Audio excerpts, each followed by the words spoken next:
बे बाथ्राखौ खोनानो मोनदों दिनै नोंथाङा खौरांगिरि मेलखौ माबोरै आं बे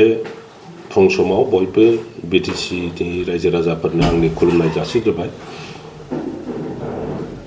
गोलाव सम गोबां परिस्थितिजों सन्मुखीन जानानै आङो जोंनि बिटिसिनि गोरों गोरा साफ्रोमबो व्यक्तिजों रायज्लायनानै फाइनाल सिद्धान्तआव फैबाय जे गाबोन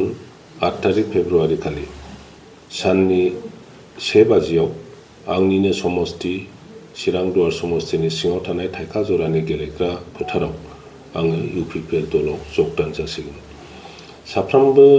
मावथि रायजो राजाफोर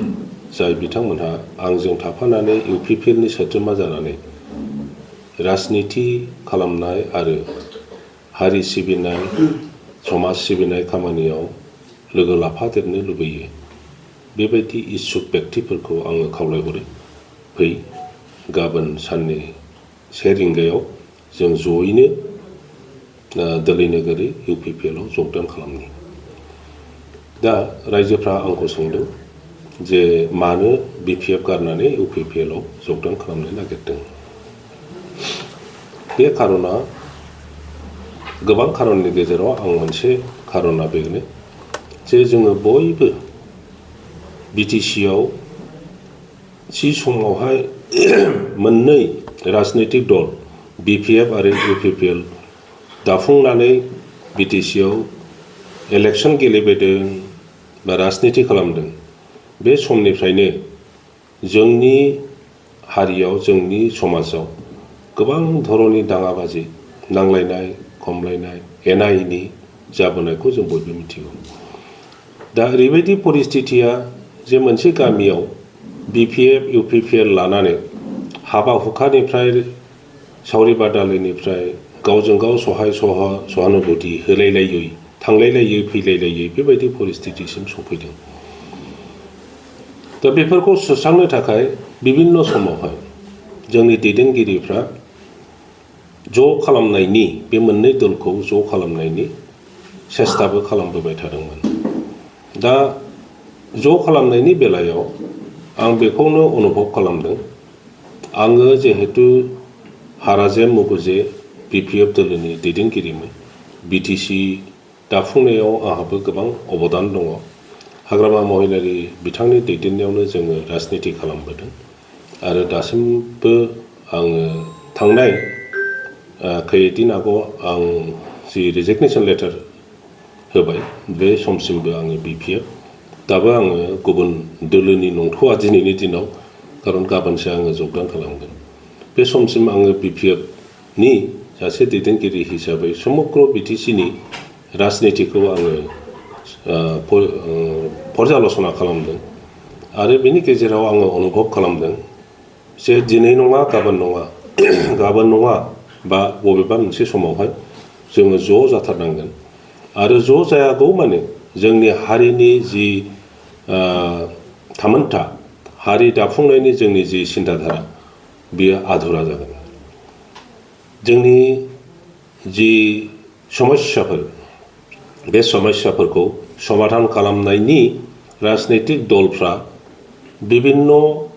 कार्यसुचि लानानै खामानि मावो बिभिन्न प्लेन पलिसि आइडिया बेफोरनि खोथा शेयार खालामलायो नाथाय मोननै मोनथाम दल थानायलाय मोनसे दलनि सिन्ताधाराया दस्रा आरो बबेबा मोनसे दलनि सिन्ताधाराया दस्रा जानानै जोंनि गेजेराव आरो गावसा जानानै दिनैनि जि राजनिति परिस्थिति बेखौ जोङो सन्मुखीन जानांदों आं दा ओंखायनो गोदान मोनसे आसा लानानै आरो समग्र बिटिसिनि रायजो राजाफोरखौ धर्मालम्बी जोंनि गुबुन गुबुन धोरोमनि सुबुंफोर गुबुन गुबुन भाषानि सुबुंफोरखौबो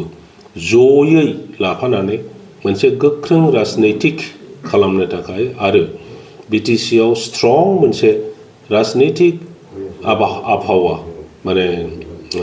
स्टेबल पलिटिक्स लाबोनो थाखाय आङो खामानि मावनो ओंखारदों जेन' बिटिसिनि दैदेनगिरिफ्रा बिटिसिनि पलिटिक्सआ गुबुन जायगानिफ्राय नारसिनजानाय प्रेसाराव खामानि मावनाङा आरो बेखौ आङो सम्भब नुदों जे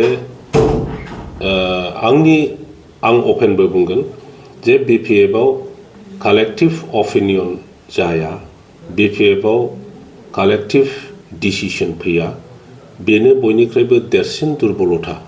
उइकनेस BPF-आव। बेराफारसेथिं UPPL-नि दैदेनगिरिफोरजों रायज्लायनानै आं बेखौ उपलब्धि खालामदों बिसोरो बांसिन गणतान्त्रिक सिन्ताधारा आरोबाव इनक्लुसिभ माने बयखौबो लाफानानै साननाय मावनायाव बिसोरो BPF-नि माबानिफ्राय लिडारशिपनिफ्राय साबसिन बे स्पेसखौ मोनो आं बेखौ नुनो मोनदों। बेखायनो UPPL-आव थानानै आङो आंनि जि साननाय रायजो राजाफ्रा जायखौ लुबैदों आंनि हथिरथ आंनि लोगोफोर BPF-नि दैदेनगिरि बिथांमोनहा जायखौ लुबैदों बेखौ रियेल सेन्सआव मावफुंहैनायनि हाबाफारि हिसाबैनो आंनो प्रथम UPPL-आव थांग्रोनोसै होननानै आंनि गोसो सिंनिफ्राय बिबेकआव हिदान्त लानानै आं बे खामानिखौ मावसिगोन। हाग्रामा महिलारिजों गोबांथार खामानि मावबाय, बेजों लोगोसेनो नोंथाङा UPPL दोलोआव जयेन जानो थांगासिनो दं। माबायदि मोनदों नोंथाङा दिनै पार्टि हिसाबै राजखान्थि हिसाबै हाग्रामा महिलारिखौ नागारलांनो थांगासिनो दं? जोङो एखे संग्राम खालामबोनाय मानसि, एबसुनि दिनावबो जों जयैनो एबसुनि आन्दलनखौ समर्थन खालामबोनानै भलन्टियार फर्सनि साफा सोद्रोमा जानानै जेरै हायो जोङो समर्थन खालामबोदों, खामानि मावबोदों। बे समावहायबो जोंनिनो गोबां लोगोफ्रा जोंनि साखाथियावनो गुलि जादों, थैनांदों, किन्तु जोङो बोरैबाबा बासायनानै थालांदों। उननि पर्यायाव जों जयैनो आरोबाव BLT खालामनानै संग्रामखौ कन्टिनिउ खालामदों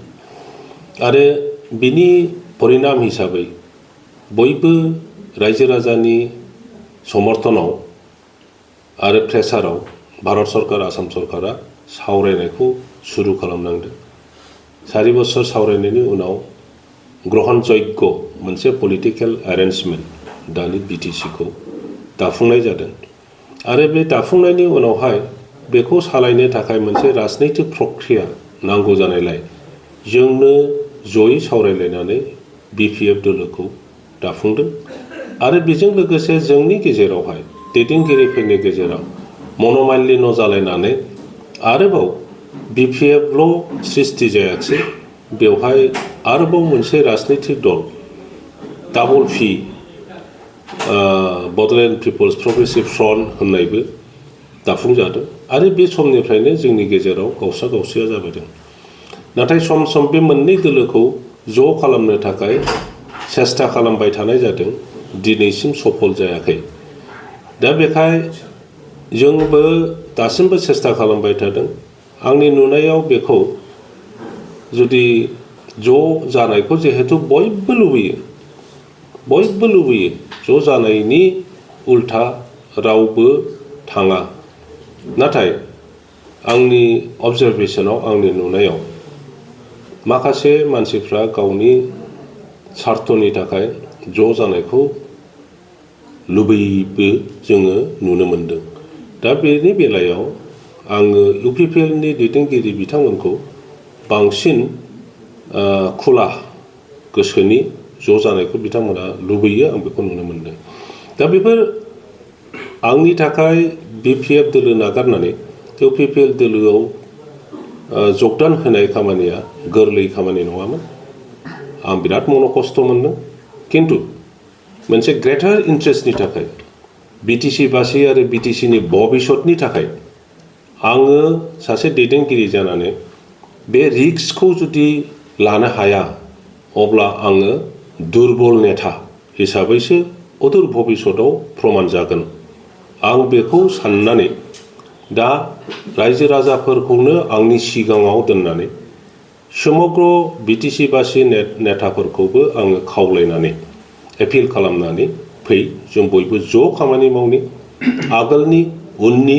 समग्र जोङो सौदावबोनाय परिस्थिति बे परिस्थितिफोरनि जाबोबाय थानाय जि जोंनि मोन्दांथि बेखौ नायनानै बयबो सिद्धान्तआव फै जों ज' थानि आरो इउपिपिएलआ जदिअबा जोंनि अपोजिसन दलमोन बे जोंनि गेजेराव मन'मालिन्य जालायनाय आर्गुमेन्ट काउन्टार आर्गुमेन्ट जालायनायफोरखौ बावजोबलायनानै जों इउपिपिएलआवनो ज' थानानै जोंनि भबिष्यतखौ निर्णय खालामनायनि मोनसे गोदान प्रक्रिया आरम्भ खालामनो आं बेखौ खावलायो।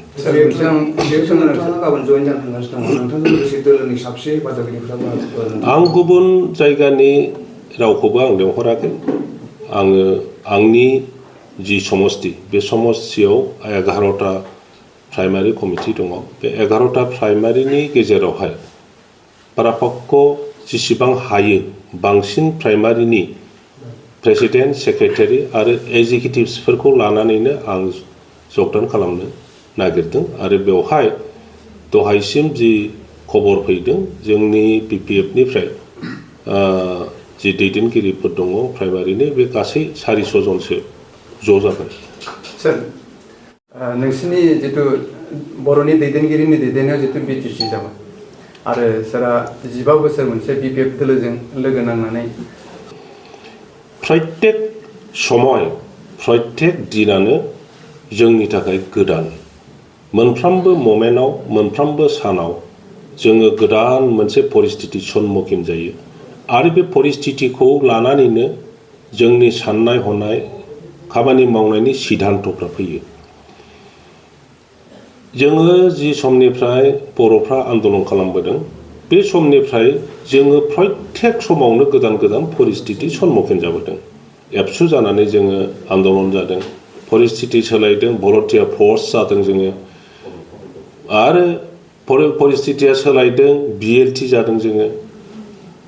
आरो परिस्थितिया सोलायदों, जोङो पलिटिकेल नेता जादों। दा दिनै ओरैबायदि परिस्थिति फैबाय जे बिपिएफआव थानानै नोङो जि खामानि मावनो हागोन बेखौ एसे लिमिटेशनखौ नुनो मोनबाय। ओंखायनो आङो बे लिमिटेशना इउपिपिएलआव खमसिन होननानै आङो इउपिपिएलआव ब्रडार मोनसे स्कप थानायखौ नुहुरनानै आङो इउपिपिएलआव जगदान जानो नागिरदों। रायजो राजाफोरखौ आं बेखौ खावलायनो लुबैयो। सोरबा सोरबा बुङो जे बिपिएफ नागारनाय माने बिट्रे खालामनाय बायदिसिना जाथिनि माने खामानि मावनो नागिराखिसै बायदिसिना खोथा बुङो। बिपिएफआव थानानैल' जाथि सिबिनाया सम्भब नामा? इउपिपिएलआव थानानै नोङो बे खामानिखौ मानो मावनो हाया? बिपिएफआव थाब्लाल' बियो जाथि सिबिग्रा जागोन नामा? इउपिपिएलआव होमब्ला जोंनि बांसिन बर'फ्रा दासिमबो इउपिपिएलआवनो दङ संख्या हिसाबै, अब्ला बिथांमोनहा जोलैनि हांगार नामा? ओंखायनो आङो बयखौबो खावलायनोसो लुबैदों, फै जोङो बयबो ज' थानानैनो जोंनि हारिनि खौसेथिनि खामानिखौ जों मावनो, हारिनि थामोनथाखौ लाखिनायनि साबसिननिफ्राय साबसिन माने हाबाफारि लानानै खामानि मावनो आरो जयै थानानैनो जोंनि हारिनिल' नङा